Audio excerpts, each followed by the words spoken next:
adopted by the majority by telling the poor and the middle class that taxes were created only to punish the rich. This is how the masses voted for the law, and it became constitutionally legal.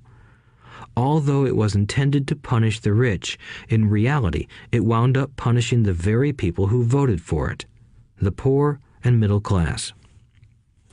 Once government got a taste of money, its appetite grew, said Rich Dad. Your dad and I are exactly opposite. He's a government bureaucrat, and I am a capitalist. We get paid, and our success is measured on opposite behaviors. He gets paid to spend money and hire people. The more he spends and the more people he hires, the larger his organization becomes. In the government, a large organization is a respected organization.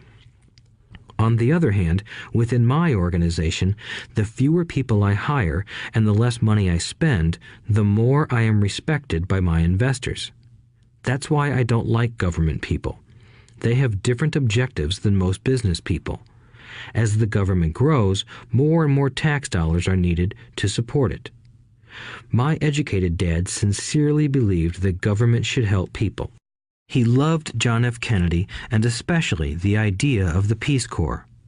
He loved the idea so much that both he and my mom worked for the Peace Corps, training volunteers to go to Malaysia, Thailand, and the Philippines. He always strived for additional grants and budget increases so he could hire more people, both in his job with the Education Department and in the Peace Corps. From the time I was about 10 years old, I would hear from my rich dad that government workers were a pack of lazy thieves, and from my poor dad I would hear how the rich were greedy crooks who should be made to pay more taxes.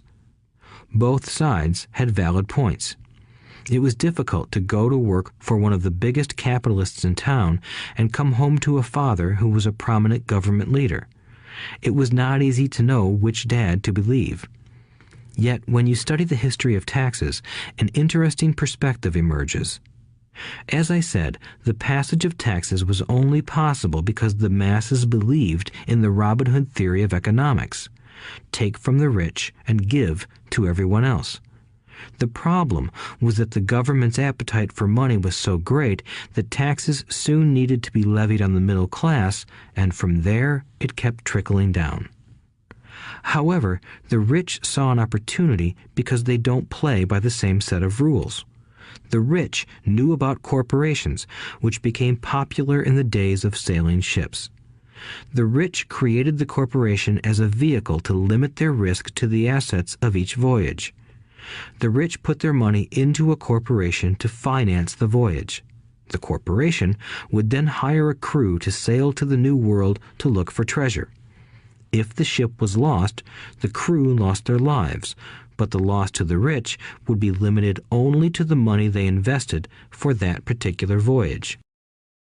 It is the knowledge of the legal corporate structure that really gives the rich a vast advantage over the poor and middle class.